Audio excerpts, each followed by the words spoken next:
Ma sœur a ri et a dit à tout le monde lors de sa fête de fiançailles, ce n'est qu'une soldate ratée. Mes parents ont hoché la tête et ont dit, ne gâche pas sa soirée. Un homme en uniforme est entré. La pièce est devenue silencieuse. Il m'a regardé et a dit, où sont vos médailles? Je suis rentré à la maison un mardi après-midi, sentant encore le désinfectant d'aéroport et le café instantané de l'armée. Mon sac de déploiement était plus lourd qu'il n'aurait dû l'être. Mes épaules étaient endolories, ma patience était mince, mais je m'attendais toujours bêtement à un câlin devant la porte. Peut-être une banderole, peut-être ma mère qui pleurait, peut-être mon père qui faisait semblant de ne pas pleurer. Je n'avais pas besoin d'une parade. Juste une preuve que les 14 derniers mois signifiaient quelque chose pour les gens dont je partage le nom de famille. La porte d'entrée était déverrouillée. Personne n'avait même pris la peine de la fermer correctement. Je suis entré et j'ai immédiatement trébuché sur une pile de boîtes à chaussures roses avec des lettres dorées. Quelque chose de français, quelque chose de cher, quelque chose qui n'était certainement pas fourni par le gouvernement.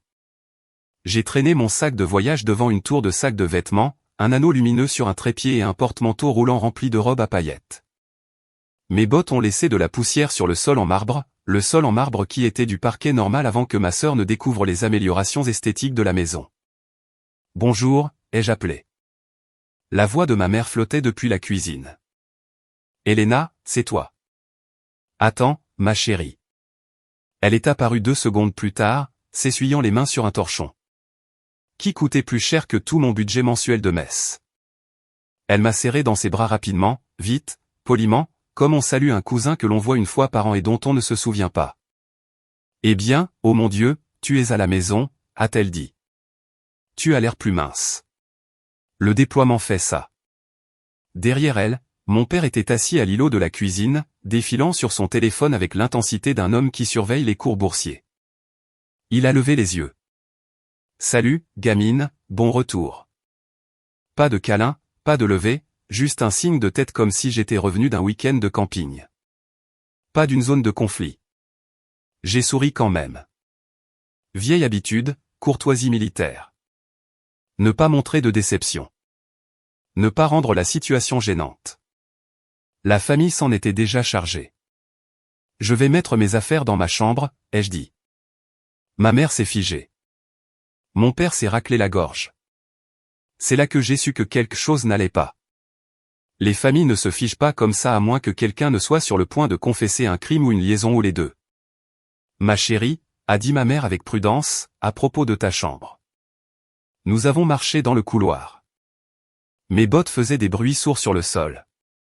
Au bout du couloir, la porte de ma chambre était grande ouverte. Sauf que ce n'était plus ma chambre. C'était un entrepôt pour l'empire de la mode de ma sœur. Des boîtes empilées jusqu'au plafond, des mannequins sans tête, des rouleaux de tissu appuyés contre ma vieille bibliothèque. Mes affiches d'enfance avaient disparu. Mon lit avait disparu. Mon bureau avait disparu. Même ma petite lampe bon marché du lycée avait disparu. À sa place, une table pliante couverte de pinceaux de maquillage et de factures. Un porte-manteau de veste de créateur. Un panneau néon qui disait « Vance collection ». J'ai cligné des yeux 2 fois pour confirmer que je n'hallucinais pas par manque de sommeil. C'est ma chambre, ai-je dit. Ma mère a joint les mains. Chloé avait besoin d'espace pour le lancement de sa marque. Juste temporaire. Tu comprends? Je me suis tourné vers mon père. Où étais-je censé dormir? Il a haussé les épaules. On a pensé que tu prendrais un hôtel pour quelques jours. Tu as des économies, n'est-ce pas? L'armée paie bien. Ce n'était pas le cas. Mais expliquer les barèmes de salaire fédéraux à un homme qui avait acheté un réfrigérateur intelligent avec un écran tactile semblait être une bataille perdue. J'ai hoché la tête une fois de plus. Habitude. À ce moment-là, des talons ont claqué dans le couloir comme des coups de feu dans un centre commercial de luxe. Chloé est apparue. Ma sœur, 2 ans plus jeune, cheveux parfaits, dents parfaites, fil Instagram parfait. Elle portait une robe de soie même s'il était 15 heures. Un téléphone dans une main, un latte dans l'autre. Elle sentait le parfum et l'arrogance. Elle m'a regardé de haut en bas, mes bottes usées, mon uniforme poussiéreux, mon sac de déploiement. Son visage s'est tordu. Oh, a-t-elle dit. Tu es revenu dans ça dans quoi? Elle a pointé mon uniforme comme s'il s'agissait d'un risque biologique. Cette tenue? On dirait un personnage secondaire dans un film de guerre. J'ai gardé mon visage impassible. C'est mon uniforme de service. Elle a levé les yeux au ciel. Oui, la tenue d'une perdante. Ma mère a haleté doucement, mais pas assez pour être utile.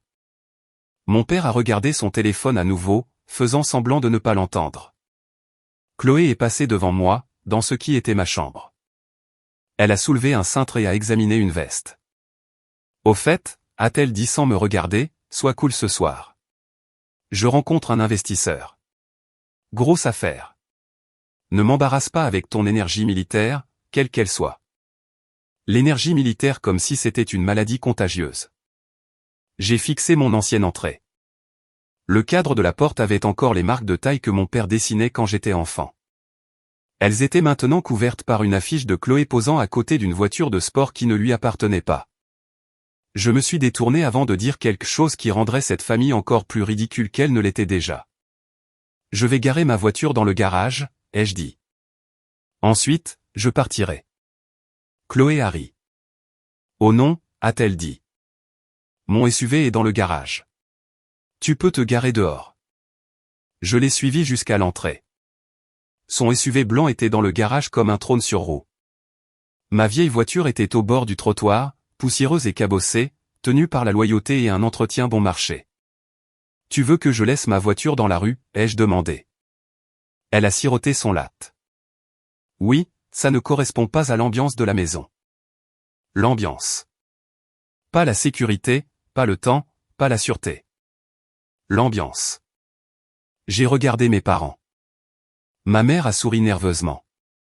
Mon père a dit, ce n'est que pour ce soir, Elena. Ne commence rien.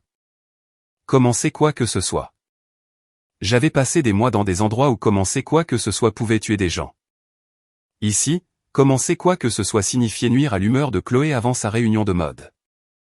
Je me suis dirigé vers ma voiture, j'ai laissé tomber mon sac de voyage sur le siège arrière et je me suis appuyé contre la porte un instant. Et c'est là que je veux vous demander quelque chose. Vous êtes-vous déjà retrouvé dans une pièce où vous aviez gagné votre place par la sueur, la douleur et le sacrifice, et où vous avez quand même été traité comme une gêne? Parce que si c'est le cas, vous savez déjà ce que l'on ressent à ce moment-là. Je me suis redressé, je suis rentré à l'intérieur et j'ai demandé, où suis-je censé dormir ce soir? Ma mère a évité mes yeux. Nous pensions peut-être le canapé, mais Chloé a une séance photo tôt demain, donc le salon pourrait être occupé. Occupé par des photos, pas par des gens. Des photos. J'ai regardé autour de la maison de mon enfance. Tout était plus brillant, plus propre, plus cher et d'une certaine manière plus froid que n'importe quelle caserne où j'avais dormi. Chloé est passée à nouveau devant moi, se vérifiant dans la caméra de son téléphone. Au fait, a-t-elle dit, ne dis à personne que j'ai utilisé ta chambre pour le rangement. Les gens en ligne pensent que j'ai un studio walk-in. C'est du branding. Du branding, n'est-ce pas? J'ai hoché la tête une fois, non pas parce que j'étais d'accord, mais parce que j'étais fatigué, et parce que parfois le silence est le seul moyen de ne pas rire dans une maison qui avait cessé d'avoir un sens il y a des années. Je me suis assise au bord d'un canapé qui était autrefois confortable et qui était maintenant recouvert d'un tissu blanc pour le protéger de la contamination des couleurs. Mes parents sont retournés à la cuisine. Chloé a disparu à l'étage. La maison bourdonnait d'appareils que je ne reconnaissais pas et d'ambitions que je ne partageais pas. Et j'ai réalisé que je n'étais pas seulement à la maison. J'étais une étrangère dans ma propre maison. Je suis resté sur ce canapé, fixant un plafond que je ne reconnaissais plus, jusqu'à ce que la maison s'installe dans le calme du soir et que tout le monde agisse comme si je n'existais pas. Ma mère est finalement montée à l'étage. Mon père a suivi. Le rire de Chloé flottait depuis sa chambre, parlant à quelqu'un en haut-parleur d'échantillons de tissu et de vibes de lancement. Personne n'a demandé si j'avais mangé. Personne n'a demandé si j'allais bien. Personne n'a rien demandé du tout. C'était bien. Je n'étais pas rentré à la maison pour attirer l'attention. Je suis rentré pour me reposer, alors je me suis levé et je suis allé chercher la seule chose dans cette maison qui m'appartenait encore. Le couloir était sombre. La porte de mon ancienne chambre était ouverte, éclairée par la lumière d'un miroir de courtoisie, entouré d'ampoules rondes. Chloé avait installé un mini Hollywood dans mon enfance. J'ai marché prudemment entre les boîtes et les cintres. Mes bottes étaient toujours aux pieds. Je n'ai pas pris la peine de les enlever. Ce sol avait déjà perdu son innocence. Dans le coin, sous un porte-manteau de robe à paillettes, se trouvait un petit coffre en bois, éraflé, simple, sans logo, sans marque, sans esthétique. Ma boîte, celle que j'avais portée à travers 3 bases et 2 déploiements. Celle que je n'avais jamais ouverte devant personne. Non pas parce que j'étais dramatique, mais parce que certaines choses méritent l'intimité. Je me suis agenouillé et l'ai tiré vers moi. Le loquet a cliqué. La boîte était vide. Pas à moitié vide, pas désorganisée, complètement vide, doublée de velours bleu foncé, pas de bronze star, pas de purpelate, pas de ruban de campagne, pas de notes pliées de mon ancien officier commandant, rien. Juste un seau propre et nu. Pendant une seconde, je me suis demandé si je les avais perdus moi-même.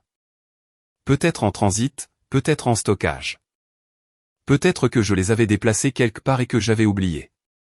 J'ai passé en revue chaque souvenir, chaque base, chaque sac de voyage, chaque coffre de pied. Non, je savais exactement où je les avais laissés. Ici même. J'ai fermé la boîte, les rouvertes, comme si les médailles pouvaient réapparaître par magie si je leur donnais une seconde chance. Toujours vide. Je me suis levé et j'ai scanné la pièce. La version de ma chambre de Chloé. Le porte-manteau, la table de maquillage, les étagères empilées de colis d'influenceurs, les portes de placard remplacées par des panneaux miroirs. Si quelque chose disparaissait dans cette maison, la réponse était généralement Chloé. Je n'étais pas encore en colère. J'étais en mode investigation. L'armée vous entraîne à faire ça. Observer d'abord, réagir ensuite. Je me suis dirigé vers la commode de Chloé. 6 tiroirs, chacun étiqueté d'un autocollant doré, haut, bas, accessoires, important. J'ai ouvert le tiroir, important. À l'intérieur se trouvaient des passeports, des cartes de crédit, des bijoux et un morceau de papier plié avec une écriture noire en gras, reçu de prêt sur gage. Mes doigts l'ont ramassé lentement. Iskashpon. Date, il y a 3 semaines. Article, médaille militaire. Montant fixé, $2000. $2000. Ma bronze star à elle seule avait demandé 6 mois d'opération, 2 coéquipiers blessés et une nuit dont je ne parlais toujours pas. Ma purpelate venait d'une explosion en bord de route qui m'avait laissé des éclats d'obus dans la jambe et une cicatrice sur la hanche. Et leur valeur combinée dans le monde de Chloé était le prix d'un sac à main de luxe bon marché et d'un selfie en première classe. J'ai lu la ligne de signature. Vendeur, c'est Vance. Pas même un faux nom, pas même de honte. Juste la petite écriture soignée de ma sœur. J'ai mis le reçu dans ma poche et j'ai fermé le tiroir. Pas de cris, pas de tremblements, pas de halètement dramatique, juste de la clarté. Je suis sorti de la pièce et je suis descendu. La lumière de la cuisine était toujours allumée. Mon père était assis à l'îlot, regardant un jeu télévisé. Ma mère chargeait le lave-vaisselle. J'ai posé la boîte vide sur le comptoir. Où sont mes médailles, ai-je demandé. Ma mère s'est figée, une assiette à la main. Mon père a coupé le son de la télévision. Chloé est entrée à l'instant, toujours dans sa robe de soie, téléphone à la main. Qu'est-ce que c'est que cette boîte, a-t-elle demandé. J'ai sorti le reçu de prêt sur gage de ma poche et je l'ai posé à côté de la boîte. Dis-moi. Chloé a jeté un coup d'œil au papier. Son visage n'a pas changé. Pas de culpabilité, pas de panique, pas d'embarras, juste une légère irritation d'être confrontée. Oh, a-t-elle dit. Oui, je les ai vendus. Ma mère a posé l'assiette trop lentement. Mon père a cligné des yeux une fois. Chloé continuait de faire défiler son téléphone. Tu as vendu mes médailles, ai-je répété. Détends-toi, a dit Chloé. Elle ne servait à rien. Mon père s'est raclé la gorge. Elena, peut-être devrions-nous en parler calmement. Calmement, n'est-ce pas? J'ai regardé Chloé. Ces médailles représentent un service militaire. Ce sont des propriétés fédérales dans certains cas. Les vendre est illégal. Elle a agité la main. Ce ne sont pas des armes, Elena. Ce sont des cercles de métal. Personne ne s'en soucie. Ma mère est intervenue. Chloé a eu un petit problème financier. Elle avait besoin d'aide. Tu es sa sœur. J'ai regardé ma mère. Donc, votre solution a été de la laisser vendre mes récompenses militaires. La voix de ma mère est devenue faible. Nous ne pensions pas que ça te dérangerait. Tu ne les utilisais pas. Ne pas les utiliser. Comme si c'était un mixeur ou un tapis de course ou une veste de la saison dernière. Mon père s'est penché en avant. Tu gagnes bien ta vie, Elena. Tu pourrais toujours gagner plus de médailles. Je l'ai fixé. Ce n'est pas comme ça que ça marche. Chloé a finalement posé son téléphone. Écoute, j'avais des dettes de mon voyage à Mykonos. J'ai déjà posté toutes les photos. Je ne pouvais pas ne pas payer l'hôtel. Cela ruinerait ma marque. Sa marque. Pas son éducation. Pas son travail. Pas son avenir. Sa marque. J'ai brandi le reçu. 2000 $. Elle a hoché la tête. Oui, c'est une bonne affaire. Honnêtement, le gars du Mont-de-Piété a dit que les trucs militaires se vendent vite. J'ai imaginé un comptoir vitré avec mes médailles sous des lumières fluorescentes à côté de bagues de mariage volées et d'ordinateurs portables cassés. J'ai senti quelque chose bouger dans ma poitrine. Pas de tristesse, pas de rage, une compréhension nette et claire. Je ne vivais pas dans la même réalité que ces gens. J'ai regardé mes parents. L'un de vous lui a-t-il dit que c'était mal? Mon père a soupiré. Nous ne voulions pas la stresser avant le lancement. Ma mère a ajouté, tu es la forte, Elena. Tu peux gérer les choses. J'ai hoché la tête lentement, non pas parce que j'acceptais, mais parce que j'avais appris quelque chose d'important à ce moment-là. Ils ne favorisaient pas seulement Chloé. Ils étaient investis en elle financièrement, émotionnellement, socialement, et j'étais un bruit de fond dans ma propre famille. Chloé a repris son latte. De toute façon, ne t'inquiète pas. Je me rattraperai quand ma marque décollera.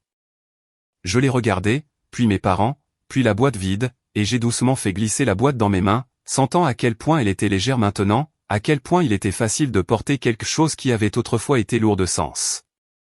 Je me suis tourné vers le couloir, le reçu toujours dans ma poche, la boîte dans mes bras, mes bottes fermes sur le sol en marbre. Personne ne m'a arrêté. Personne n'a appelé mon nom. Personne ne s'est excusé. Et cela m'a dit tout ce que j'avais besoin de savoir. J'ai porté la boîte vide dans le couloir et je l'ai posée sur la table basse comme si c'était une preuve dans une affaire déjà décidée. Chloé ne m'a pas suivi tout de suite. Elle a pris son temps. Elle a laissé le silence s'étirer. Elle m'a laissé assise là comme une invitée attendant un rendez-vous. Mes parents sont restés dans la cuisine, chuchotant juste assez fort pour que je sache qu'ils discutaient de moi, pas du crime. Finalement, Chloé est entrée dans le salon et s'est laissée tomber sur le canapé en face de moi.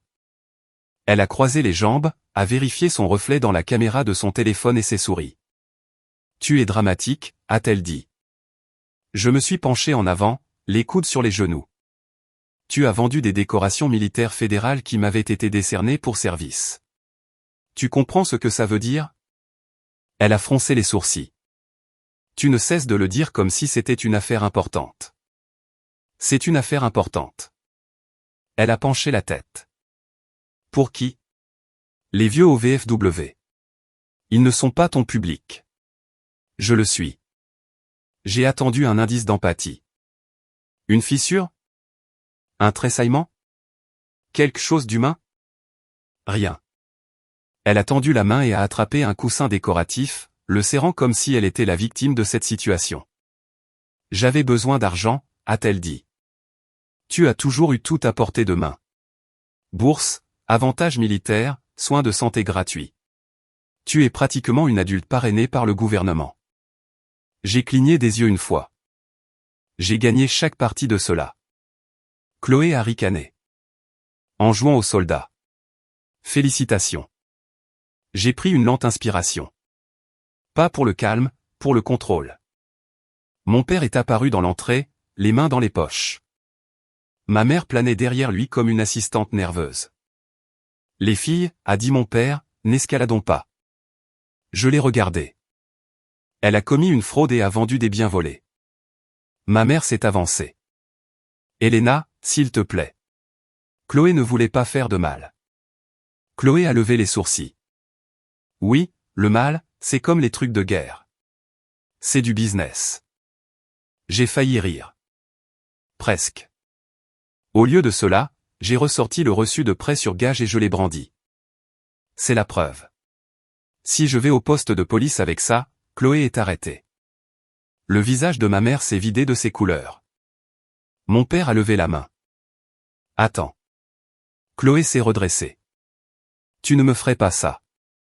Pour la première fois, l'expression de Chloé a changé. Pas de culpabilité, de la peur. Pas pour ce qu'elle avait fait, mais pour ce que cela pourrait lui coûter. Mon père s'est interposé entre nous. Elena, sois raisonnable. Nous pouvons résoudre ça en famille. J'ai regardé autour de moi. Quelle partie de cette famille exactement? Ma mère a posé une main sur mon bras. Ma chérie, nous savons que tu es en colère, mais Chloé est sous beaucoup de pression. Le lancement de cette marque est son avenir. J'ai retiré mon bras doucement et, mon avenir. Les yeux de ma mère ont clignoté. Tu iras bien. Tu vas toujours bien. Voilà. La philosophie familiale. Chloé casse des choses. Elena absorbe les dégâts. Chloé rêve. Elena s'adapte. Chloé brille. Elena s'éloigne de la lumière. J'ai hoché la tête lentement. Donc, votre solution est de la laisser vendre mes médailles, enfreindre la loi, et je passe juste à autre chose. Mon père a soupiré. Nous te rembourserons. Avec quoi, ai-je demandé. Encore de fausses excuses. Une autre déclassification de chambre. Peut-être que la prochaine fois qu'elle aura besoin d'argent, elle pourra vendre ma voiture ou mon rein. Chloé a levé les yeux au ciel. Mon Dieu, tu es épuisante. Je me suis tourné vers elle. As-tu le moindre remords? Elle s'est appuyée sur le canapé. Je suis désolé que tu en fasses toute une histoire. Tu ne sais jamais comment me soutenir. Ma mère est intervenue rapidement. Chloé n'a pas grandi aussi forte que toi. Elle a besoin de plus d'attention. J'ai regardé ma mère. Tu veux dire plus d'excuses? Le ton de mon père s'est durci. Surveille tes paroles. Je l'ai regardé. Surveille ta fille. Le silence a frappé la pièce comme une porte qui claque. Chloé s'est levée soudainement. Elle s'est approchée de moi, assez près pour que je sente son parfum. Assez près pour voir qu'il n'y avait aucune excuse derrière ses yeux. Si tu ne peux pas supporter la façon dont cette famille fonctionne, a-t-elle dit, alors peut-être que tu ne devrais pas être ici. Je n'ai pas bougé. Ce n'est pas moi qui ai volé. Sa main s'est levée rapidement, une claque nette sur ma joue. Pas assez fort pour me faire tomber. Assez fort pour marquer un point. Ma mère a halté. Mon père a crié le nom de Chloé, mais aucun des deux ne s'est interposé. J'ai touché ma joue une fois. Pas de larmes, pas de tremblement, juste un battement de chaleur sous ma peau. Chloé a pointé la porte d'entrée. Sors, a-t-elle dit. Si tu ne sais pas partager avec la famille, tu n'as pas ta place ici. Mon père s'est dirigé vers un placard, a sorti un sac poubelle noir et y a fourré une pile de vêtements. Mes vêtements, ce qu'il en restait. Après que Chloé eut fouillé ma chambre pour des basiques empruntés, il m'a tendu le sac. Prends ça, a-t-il dit. Va te calmer. Ne reviens pas avant d'avoir appris à prioriser la famille. J'ai fixé le sac poubelle. Pas une valise, pas une boîte, un sac poubelle. Ma mère a évité mes yeux. Chloé a ricané. Mon père a croisé les bras comme s'il venait de résoudre un problème. Je me suis levé, j'ai pris le sac, j'ai pris la boîte vide, j'ai jeté un dernier coup d'œil à la maison qui ne ressemblait plus à une maison. Pas de discours dramatique, pas de menaces, pas de supplications. Je me suis dirigé vers la porte, je l'ai ouverte, je suis sorti. L'air nocturne a frappé mon visage. Frais, clair, réel. Je me suis dirigé vers ma voiture garée dans la rue, celle qui ne correspondait pas à l'ambiance. J'ai mis le sac poubelle sur le siège arrière, j'ai posé la boîte vide soigneusement à côté, je me suis assise au volant. Pendant un instant, j'ai juste respiré, pas en colère, pas brisé, juste éveillé. J'ai démarré le moteur et je me suis éloigné de la seule famille que j'ai jamais connue, sans rien entre les mains qu'un reçu, une boîte vide et une décision qui se formaient tranquillement dans mon esprit. J'ai suivi les lumières de l'autoroute jusqu'à ce que la ville s'amincisse et que la radio cesse de prétendre qu'elle savait ce dont j'avais besoin. Je ne suis pas allé à l'hôtel. Je ne suis pas retourné à la base. Je n'ai pas appelé mes parents. J'ai conduit jusqu'à la seule personne en qui j'avais confiance et qui ne poserait pas de questions stupides. Marcus Reed a ouvert sa porte d'entrée en jogging et avec un vieux t-shirt d'unité, tenant un burrito à moitié mangé. « Elena » a-t-il dit, « tu as l'air d'avoir gagné une guerre ou d'en avoir commencé une. Je peux dormir ici un peu. » Il s'est écarté. Toujours. Marcus était un ancien du renseignement militaire. Maintenant, il dirigeait la cybersécurité pour une entreprise privée qui facturait des sommes ridicules aux entreprises pour leur dire que leur mot de passe était « mot de passe 23N ». Sa maison sentait le café, l'électronique soudée et la discipline résiduelle. J'ai laissé tomber mon sac poubelle de vêtements sur le sol, j'ai posé la boîte métallique vide sur la table de la cuisine, je me suis assise. Marcus n'a pas posé de questions tout de suite. C'est pourquoi j'étais venu. Il m'a juste tendu une tasse de café et a attendu. Après 3 gorgées, j'ai dit, ma sœur a vendu mes médailles. Il a cligné des yeux une fois. Tes médailles de combat, au mont-de-piété, pour 2000. Il a fixé la boîte vide, puis le reçu que j'avais placé à côté. C'est illégal, a-t-il dit. Je sais. Décoration militaire liée à l'identité, fraude, vol, infraction fédérale potentielle. Je sais. Il s'est penché en arrière sur sa chaise. Alors, pourquoi ne sommes-nous pas au poste de police? Je l'ai regardé. Parce que je veux savoir jusqu'où ça va avant de passer à l'action. Marcus a souri légèrement. Pas d'humour. Du respect. D'accord, a-t-il dit. Opération catastrophe familiale. Quel est l'objectif? J'ai répondu sans hésitation. Savoir ce qu'elle a fait d'autre en utilisant mon nom. Les doigts de Marcus se sont posés sur son ordinateur portable comme un pianiste qui ne jouait que des chansons qui ruinaient des vies. As-tu d'autres preuves que le reçu de prêt sur gage? Je lui ai tendu mon téléphone. Elle avait accès à ma chambre, à mes documents, à mes copies d'identité, à tout. Il a hoché la tête. C'est suffisant pour commencer. Il a ouvert des programmes que je n'avais jamais vus en dehors des salles sécurisées, des bases de données, des trackers financiers, des agrégateurs de registres publics, des systèmes de surveillance de crédit. Il a tapé mon nom, Elena Vance. Date de naissance, numéro de sécurité sociale, statut de service militaire. Son écran s'est rempli de dossiers propres. Puis il a creusé plus profondément, vérifiant les demandes de crédit, a-t-il dit. Une nouvelle fenêtre est apparue. Une demande, 2, 3, 5. Marcus a sifflé doucement. Ce n'est pas normal, a-t-il dit. Montre-moi. Il a tourné l'ordinateur portable vers moi. Plusieurs demandes de prêt, tout à mon nom, tout au cours des 8 derniers mois, tout approuvé. Montant total juste au-dessus de 120 000 $. J'ai fixé les chiffres. Ce ne sont pas des prêts bancaires, a dit Marcus. Ce sont des prêteurs privés, à taux d'intérêt élevé, à court terme. Certains d'entre eux opèrent dans des états où tu n'as jamais vécu. Il a cliqué plus profondément. Regarde celui-ci, a-t-il dit. Signature téléchargée. Il a agrandi le document. C'était mon nom, mon style d'écriture, mais pas mon écriture. Elle a falsifié ma signature, ai-je dit. Marcus a hoché la tête et a joint une copie de votre carte d'identité militaire. J'ai pensé à ma chambre, à mes dossiers, à mon tiroir verrouillé qui apparemment n'était pas assez verrouillé. Ma sœur n'avait pas seulement vendu mes médailles. Elle portait mon identité comme une autre tenue dans son placard. Marcus s'est penché en avant. Ces prêteurs ne sont pas des sociétés financières normales. 2 d'entre eux font l'objet d'une enquête pour réseau de fraude organisée. Si les paiements s'arrêtent, ils n'envoient pas de rappel poli. Ils envoient des gens. Des gens, ai-je répété. Pas des gens du service client, a dit Marcus. Des vrais. Je me suis assise. La maison de mes parents. Mes parents y vivaient toujours. Ma sœur prévoyait de disparaître en Europe. Et des huissiers qui se moquaient de savoir qui avait réellement signé les documents. J'ai fermé les yeux une seconde. Plus maintenant. Continue, ai-je dit. Marcus a souri. C'est l'esprit. Il a ouvert les registres fonciers. La maison de tes parents, a-t-il dit. Possédée conjointement par Robert et Martha Vance. Pas de prêts hypothécaires. Payé il y a des années. Il a cliqué à nouveau. Un nouveau document est apparu.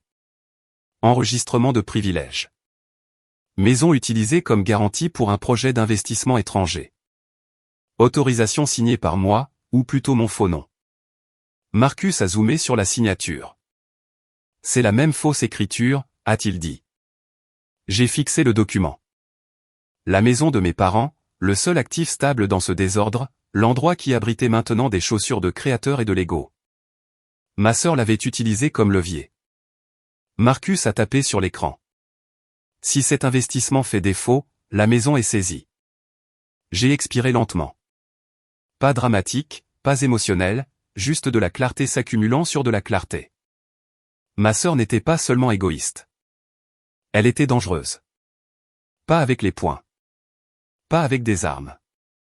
Avec des mensonges administratifs et le genre de confiance qui vient de ne jamais être tenu responsable. Marcus s'est penché en arrière. Il y a plus. Continue. Il a affiché les registres de voyage. Chloé a réservé un vol international aller simple. Dans 3 semaines. Destination Milan. J'ai imaginé sa robe de soie, son latte, le lancement de sa marque, son rire insouciant dans mon ancienne chambre. Elle ne planifiait pas des vacances. Elle planifiait une sortie. Laissant mes parents avec des dettes qu'ils ne comprenaient pas. Des créanciers qu'ils ne pouvaient pas gérer et une maison qui ne leur appartiendrait peut-être plus très longtemps. Marcus a refermé l'ordinateur portable à moitié. Ce n'est plus un drame familial, Elena. C'est une affaire de fraude fédérale liée à l'utilisation abusive de l'identité militaire. J'ai hoché la tête. Je sais. Il m'a regardé attentivement. Que veux-tu faire? Je n'ai pas élevé la voix. Je n'ai pas frappé la table. Je n'ai pas fait un monologue de vengeance. J'ai juste dit, je veux que tout soit documenté. Marcus a rouvert l'ordinateur portable. Nous compilerons les preuves, les dossiers financiers, les signatures forgées, les traces de prêt, le reçu de prêt sur gage, les projets de voyage. Nous construirons un dossier propre. Et puis Marcus a souri lentement et nettement. Ensuite, nous l'apporterons à quelqu'un qui dépasse réellement l'ego de ta sœur. J'ai regardé la boîte métallique vide sur la table. Pas avec nostalgie, pas avec tristesse, mais comme un rappel que quelqu'un pensait que je ne riposterais jamais. Ils avaient tort. Marcus a glissé un dossier vers moi, vide pour l'instant, en attente. J'ai ramassé le dossier. Mes mains étaient fermes, et la chasse a commencé tranquillement, sans crier, sans drame, sans que personne dans ma famille ne réalise que le sol sous leur maison parfaite avait déjà commencé à bouger. J'ai regardé Marcus faire défiler l'avenir de ma famille comme s'il s'agissait d'une mauvaise feuille de calcul que personne ne voulait ouvrir. Il ne parlait pas beaucoup pendant qu'il travaillait. Il se contentait de cliquer, de taper, de surligner et d'enregistrer des fichiers dans des dossiers étiquetés de noms froids et soignés.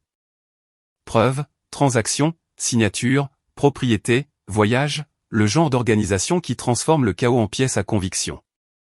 Cartographions complètement la situation de la maison, a-t-il dit. J'ai hoché la tête. Il a ouvert les bases de données immobilières du comté, les registres fiscaux, l'historique de propriété. Des lignes de données qui semblaient ennuyeuses jusqu'à ce que vous réalisiez qu'elles contrôlaient où les gens dormaient la nuit. La maison est toujours au nom de tes parents, a dit Marcus. Mais il y a 3 mois, quelqu'un a déposé un document de procuration donnant l'autorité de gérer la propriété. Il a ouvert le fichier. Mon nom, ma signature falsifiée, mon identité volée. Marcus a tapé sur l'écran. Cela a permis à celui qui a signé d'utiliser la maison comme garantie sans que tes parents aient besoin de se présenter en personne. Je me suis rapproché. Il ne savait même pas? Marcus a secoué la tête. Tactique de fraude envers les personnes âgées. Document déposé numériquement. Il pensait probablement signer autre chose que Chloé leur avait dit être lié aux affaires. J'ai imaginé ma mère signant des formulaires à l'îlot de la cuisine pendant que Chloé disait, juste pour aider la marque. Maman et mon père hochaient la tête sans lire une seule page. Marcus a ouvert un autre document. Prêt hypothécaire à risque élevé, fonds d'investissement étranger. Taux d'intérêt qui devrait être accompagné d'une sirène d'avertissement. Si cet investissement ne rapporte pas, a dit Marcus, le prêteur peut légalement réclamer la maison. Quand fait-il défaut? Marcus a vérifié la date. 60 jours. J'ai laissé ce chiffre s'installer dans ma tête. 2 mois. Mes parents perdraient leur maison. Non pas parce qu'ils n'avaient pas de chance. Non pas à cause d'un krach boursier. Parce que leur enfant préféré traitait la réalité comme une application de jeu avec des réinitialisations illimitées. Marcus a ouvert un autre onglet. Quoi, ai-je demandé? Comparaison des paiements, a-t-il dit. Il a cliqué. Ta sœur n'a pas payé les 2 dernières échéances de ses prêts privés. Cela signifie que le statut de recouvrement sera activé bientôt. Certains de ses prêteurs sous-traitent l'exécution. Exécution, ai-je répété. Marcus n'a pas mâché ses mots. Harcèlement, menace, pression sur les biens. Parfois pire. J'ai pensé à mes parents assis dans leur cuisine de designer, discutant des couleurs du tissu du canapé. Sans savoir que des étrangers pourraient bientôt se présenter à leur porte avec une autorité légale et très peu de patience. Je me suis assise, non pas pour respirer, non pas pour réfléchir, mais pour faire de la place dans mon esprit pour le fait suivant. Marcus a tourné l'ordinateur portable vers moi à nouveau. Maintenant, regarde ça, a-t-il dit. Une confirmation de réservation de vol, passagère Chloé Vance, départ aller simple. Destination Milan, date de départ dans 3 semaines. J'ai imaginé qu'elle emballait des robes de soie dans des valises, disant à mes parents qu'elle allait conquérir l'Europe, disant à ses followers qu'elle poursuivait ses rêves, ne disant à personne le cratère qu'elle laisserait derrière elle. Elle s'enfuit, ai-je dit. Marcus a hoché la tête. Plan de sortie classique. Accumuler des dettes, liquider des actifs, quitter la juridiction, et la maison, dommages collatéraux, a-t-il dit. Dans tous les sens de l'expression. J'ai fixé l'écran, non pas Chloé, mais les noms de mes parents sous la ligne de propriété, Robert Vance, Martha Vance, 2 personnes qui ont choisi leur enfant chéri plutôt que celle qui est rentrée en uniforme. 2 personnes qui m'ont tendu un sac poubelle et ont appelé ça de la discipline familiale. Ils avaient fait leur choix, mais perdre une maison à des prêteurs criminels n'était pas justice. C'était des retombées. Et je n'allais pas laisser des criminels profiter de la stupidité de ma sœur. Marcus a fermé les registres fonciers et a ouvert un document vierge. Nous allons construire un rapport, a-t-il dit. Chronologie, chaîne de fraude, utilisation abusive de l'identité, crimes financiers, mise en danger des biens, vol de titres militaires. Il a marqué une pause. Il existe un statut fédéral spécifique concernant l'utilisation abusive de l'identité d'un militaire à des fins financières, a-t-il ajouté. Infraction grave. J'ai regardé la boîte métallique vide posée sur le comptoir de la cuisine. Ce n'était plus sentimental. C'était une preuve. Marcus a glissé le reçu de prêt sur gage dans la boîte. Joli contenant, a-t-il dit. Je me suis permis une petite bouffée d'amusement. Ensuite, a dit Marcus, nous devons sécuriser ton identité. Blocage de crédit. Alerte de fraude. Documenter chaque prêteur. Ainsi, si quelqu'un essaie de réclamer que tu dois de l'argent, la trace écrite dira le contraire.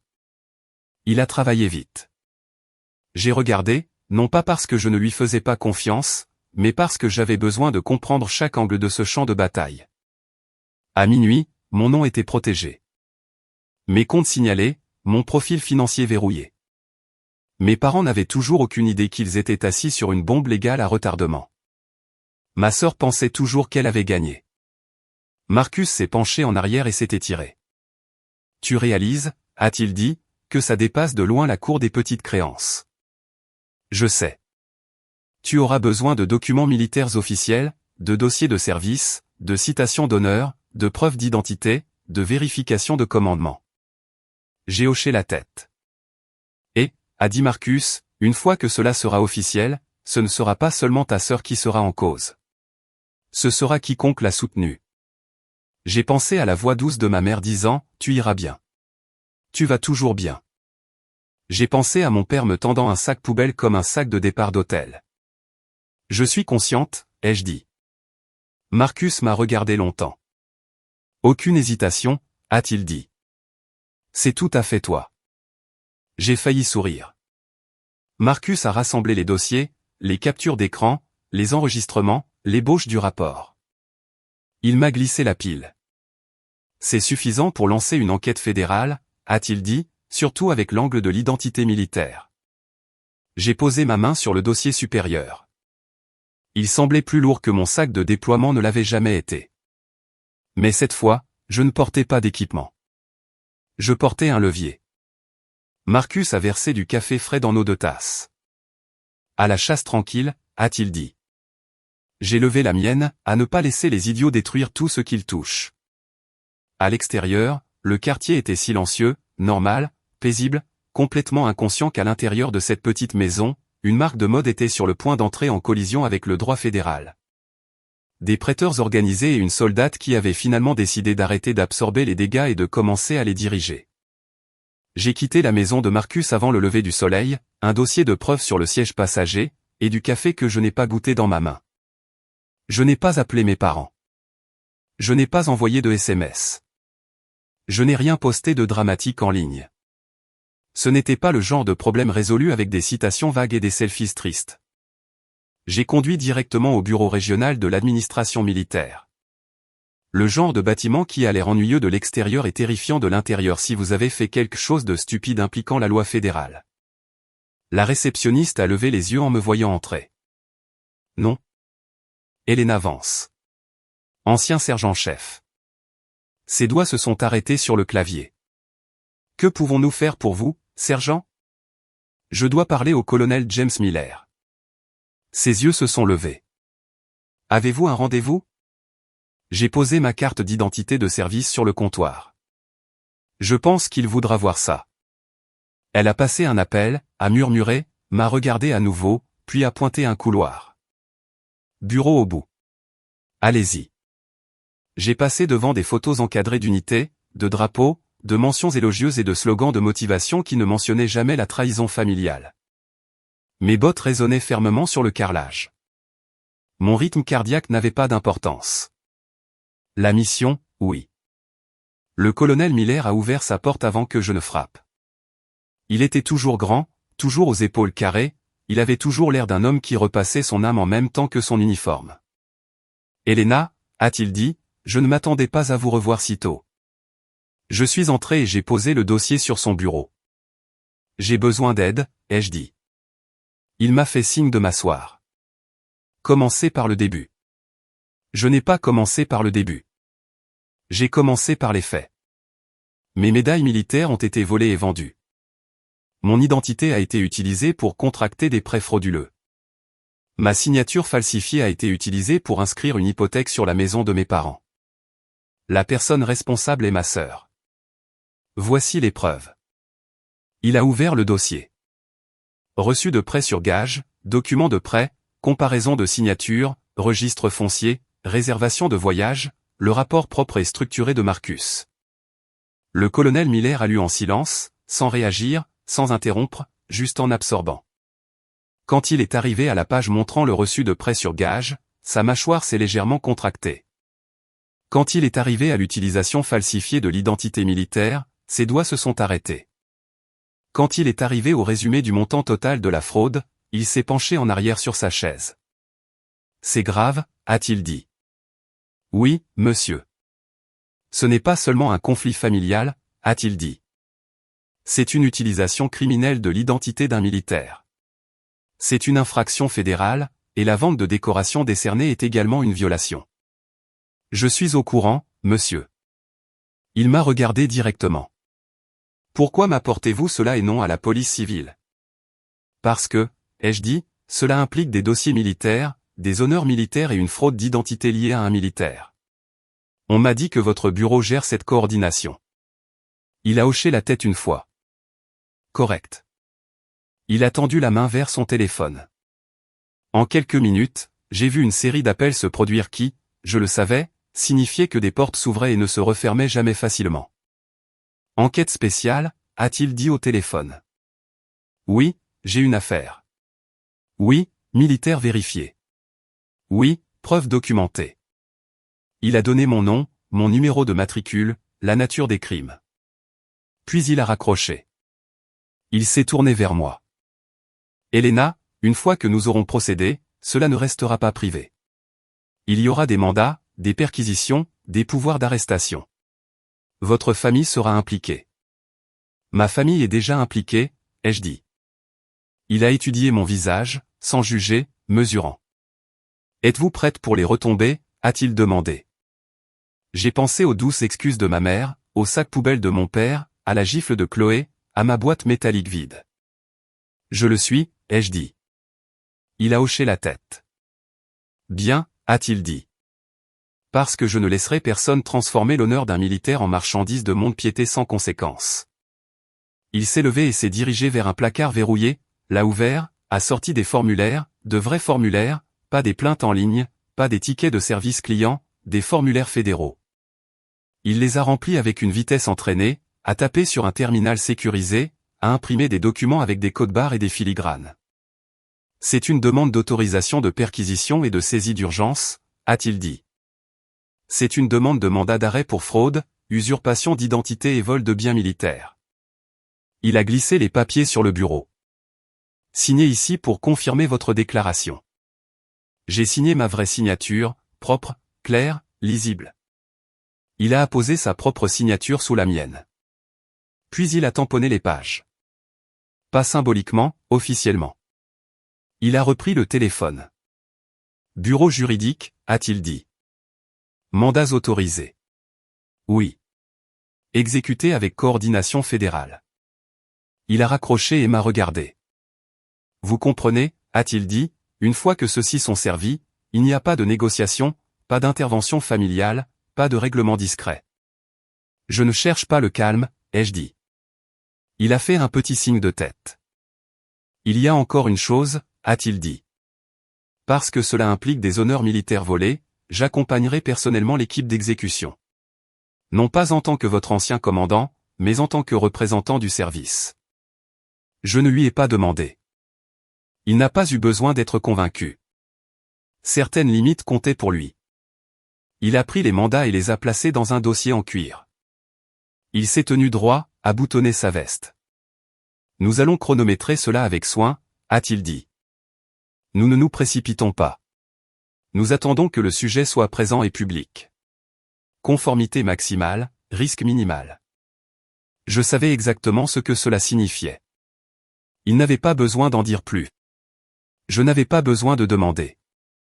Nous sommes sortis du bureau côte à côte. Une soldate qui avait perdu ses médailles. Un colonel qui l'avait pris personnellement.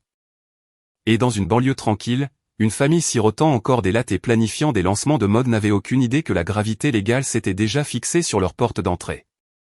J'ai dit au colonel Miller que j'avais besoin d'un dernier mouvement avant que les mandats ne soient délivrés. Il n'a pas demandé pourquoi. Il a juste dit, faites ça proprement, et m'a donné un numéro de contact de rechange pour l'équipe fédérale chargée de l'affaire. Je suis retourné dans le quartier de mes parents dans ma vieille voiture, celle qui ne correspondait pas à l'ambiance. Je me suis garé de l'autre côté de la rue et j'ai observé la maison pendant 10 minutes. Le même SUV blanc dans le garage, le même anneau lumineux qui brillait à l'étage, la même illusion de contrôle. Je me suis dirigé vers la porte d'entrée et j'ai sonné. Ma mère a ouvert comme si elle attendait une livraison. Elena, a-t-elle dit, surprise mais pas ravie. J'ai baissé légèrement les yeux. Posture douce, énergie plus basse, pas d'uniforme, juste un jean, une chemise simple et un visage assez fatigué pour être crédible. Je suis désolé, ai-je dit. Je peux entrer ? Ses épaules se sont immédiatement relâchées. Ma mère réagissait toujours mieux à la capitulation qu'à la vérité. Elle s'est écartée. Bien sûr, ma chérie. À l'intérieur, Chloé était sur le canapé, faisant défiler son téléphone pendant qu'un styliste ajustait une robe sur un mannequin. Mon père était assis à l'îlot de la cuisine avec du café et le journal comme si hier n'avait jamais existé. Chloé a levé les yeux. Eh bien, a-t-elle dit, regardez qui est revenu en rampant. J'ai gardé ma voix basse. Je n'aurais pas dû élever la voix. J'étais épuisé. J'ai réagi de manière excessive. Mon père a hoché la tête comme un juge, satisfait d'une confession. Ma mère a touché mon bras. Nous savions que tu te calmais. Chloé a ricané. Alors, tu es prête à être solidaire maintenant? J'ai hoché la tête une fois. Bien, a-t-elle dit, parce que j'ai besoin d'aide ce soir. Je donne une petite fête de fiançailles, des personnes importantes. J'ai besoin de quelqu'un pour s'occuper des manteaux, des boissons, des petites tâches. Tu peux faire ça. Ma mère a souri comme si c'était une réconciliation. Mon père a dit, c'est gentil, Elena. Gentil. J'ai dégluti et j'ai dit, j'aimerais aider. Chloé a agité la main. Super. Ne porte juste pas ce truc militaire. Ça tue l'ambiance. Je comprends, ai-je dit. Elle n'a pas levé les yeux à nouveau. Je me suis déplacé lentement dans la maison, me familiarisant à nouveau avec son agencement, non pas comme une fille qui rentre chez elle. Comme une technicienne qui cartographie un site, je suis monté à l'étage dans ce qui était ma chambre. Maintenant, c'était le studio de Chloé. Je me suis tenu dans l'entrée un instant, la laissant voir que je n'essayais pas de me cacher. Je ne te dérangerai pas, ai-je dit. Elle a agité la main à nouveau. Ne touche à rien. J'ai hoché la tête. Puis j'ai fermé la porte derrière moi. La pièce était bruyante avec des tissus, des lumières, du parfum et de l'arrogance. Mais en dessous, c'était toujours ma chambre. Même fenêtre, même espace de placard, même coin où le plancher grinçait. J'ai ouvert mon sac à dos et j'ai sorti une petite pochette que Marcus m'avait donnée ce matin-là. À l'intérieur se trouvaient 3 micro-enregistreurs de qualité judiciaire et 2 caméras d'inspection flexibles utilisées par les équipes de sécurité. Rien de dramatique, rien de science-fiction, juste des outils qui faisaient un seul travail, enregistrer la réalité. Je n'ai pas raconté ce que je faisais. Je ne me suis pas expliqué à quel point j'étais intelligente. J'ai juste travaillé. Une caméra est allée derrière le grand miroir face à la table de maquillage de Chloé. Une est allée près du coin du plafond surplombant le coin salon. Un enregistreur est allé à l'intérieur d'une coque de haut-parleur décorative. Un autre à l'intérieur d'un trophée de mode creux. Le dernier est resté dans ma poche, déjà en train d'enregistrer. Pas de fil, pas de lumière clignotante, pas de bêtises de film d'espionnage. Juste des appareils silencieux dans une maison qui avait déjà trop de gadgets pour en remarquer un de plus. Je me suis reculé et j'ai regardé autour de moi. Normal, propre, intact. J'ai quitté la pièce. En bas, ma mère arrangeait des amuse-gueules sur des plateaux en argent. Mon père polissait des verres à vin. La styliste de Chloé courait dans tous les sens avec des sacs de vêtements. Personne n'a demandé où j'étais allé. Personne ne s'est demandé ce que je faisais. J'ai pris ma place près de la porte d'entrée, exactement comme Chloé l'avait ordonné. Porte-manteau, liste de salutations, travail invisible, camouflage parfait. Les invités ont commencé à arriver vers 19h. Des hommes en costume coûteux, des femmes en robe qui coûtaient plus que mon salaire militaire mensuel. Des rires, du parfum, des poignées de main, des baisers en l'air, des compliments superficiels. Chloé flottait parmi eux comme une reine qui n'avait jamais perdu de bataille. Puis son fiancé est arrivé. Grand, propre, costume élégant, montre coûteuse, énergie de promoteur immobilier. Le genre d'homme qui prononçait des mots comme « portefeuille » et « synergie » sans ironie. Il a embrassé Chloé. Elle a ri bruyamment. Mes parents rayonnaient de fierté. Personne ne m'a remarqué en train de prendre les manteaux. Personne n'a remarqué l'enregistreur dans ma poche. Plus tard, Chloé et son fiancé sont entrés dans le studio.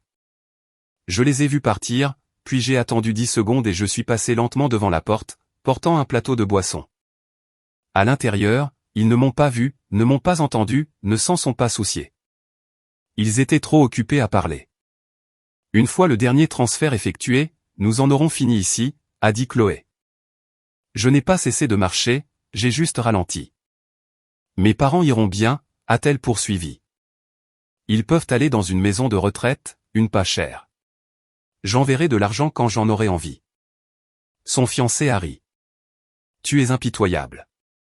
Je suis efficace, a-t-elle dit. Les gens sentimentaux restent pauvres. J'ai continué à avancer. Pas de pause, pas de comportement suspect, juste une porteuse de plateau faisant son travail. En bas, j'ai posé le plateau et je me suis appuyé contre le mur, silencieuse. Les appareils faisaient le reste. Voix, plan, aveu, intention, tout était enregistré proprement, légalement admissible, horodaté, stocké. À un moment donné, ma mère est passée devant moi et a chuchoté, « Je suis contente que tu sois à nouveau utile. » J'ai souri doucement. Utile? Oui. La fête a continué. Musique, toast, annonce des fiançailles, applaudissements, champagne. Chloé a levé un verre et tout le monde pour avoir cru en son rêve. Je l'ai regardée de l'autre côté de la pièce, pas en colère, pas émue, juste consciente. Consciente que chaque mot qu'elle avait dit à l'étage était déjà enregistré, classé, sauvegardé, en attente. Plus tard, alors que les invités continuaient à rire et à planifier des avenirs construits sur l'argent des autres, je me tenais près du porte-manteau, tenant la veste de designer de quelqu'un. Et j'ai pensé à quel point il était étrange qu'une maison puisse être si pleine de bruit et pourtant marcher droit vers le silence. Je me tenais devant la porte d'entrée, tenant des manteaux qui coûtaient plus cher que ma voiture, écoutant les rires résonner dans une maison qui était à quelques secondes de changer de propriété de la réalité. Les enregistreurs avaient fini. Les caméras avaient tout. La voix de Chloé, son plan, sa certitude qu'elle était intouchable. Je n'ai pas précipité. Je n'ai pas monté les escaliers en trombe. Je n'ai rien annoncé. J'ai attendu parce que le timing est tout quand on veut que la vérité frappe sans résistance. À 20h17, Chloé a entrechoqué son verre de champagne avec une cuillère. La pièce s'est tue. Les invités se sont tournés vers elle. Mes parents se sont rapprochés, souriant comme des actionnaires fiers d'une entreprise déjà insolvable. Chloé a levé son verre. Je veux juste remercier tout le monde, a-t-elle dit. Ce soir est spécial, non seulement à cause de mes fiançailles, mais parce que cette marque devient enfin ce que j'ai toujours su qu'elle pouvait être. Applaudissements. Téléphone levé. Histoire enregistrée. Le moment parfait pour un bonheur organisé. C'est alors que la porte d'entrée s'est ouverte derrière moi. Pas une ouverture polie, une entrée ferme, contrôlée. Je me suis écarté. Le colonel Miller est entré le premier. Tenue de cérémonie complète, médaille sur la poitrine, présence de commandement qui n'avait pas besoin de volume. 2 agents fédéraux ont suivi, puis un autre, puis un officier en uniforme des forces de l'ordre local pour le protocole juridictionnel. Les conversations se sont arrêtées au milieu d'une phrase. Une femme a laissé tomber sa flûte de champagne. Elle ne s'est pas cassée. Elle a juste roulé sur le sol en marbre comme un compte à rebours. Chloé s'est figée. Mon père a cligné des yeux rapidement. Ma mère a serré ses perles, littéralement. La voix du colonel Miller a porté sans crier. « Bonsoir », a-t-il dit. « Ceci est une exécution légale de mandats fédéraux. Veuillez rester où vous êtes. » Les invités se sont déplacés inconfortablement. Certains ont reculé. Certains ont ressorti leur téléphone, mais plus lentement cette fois. Chloé s'est vite remise. Elle l'avait toujours fait. « Qu'est-ce que c'est que ça ?» a-t-elle claqué. « Qui êtes-vous, colonel ?» Miller l'a regardée comme si elle était une civile demandant pourquoi la gravité existait. « Mon nom est colonel James Miller », a-t-il dit. « Armée des États-Unis. Je suis ici concernant la vente illégale de décorations militaires et la fraude d'identité impliquant un militaire. » Les yeux de Chloé se sont dirigés vers moi. Je me suis avancé. Pas vite, pas dramatique, juste en avant. Cette fois, j'étais en uniforme de cérémonie bleu complet. Pas de médaille sur ma poitrine. Juste un espace de ruban vide. Un uniforme en attente de quelque chose qui avait été volé. Des murmures se sont répandus parmi les invités.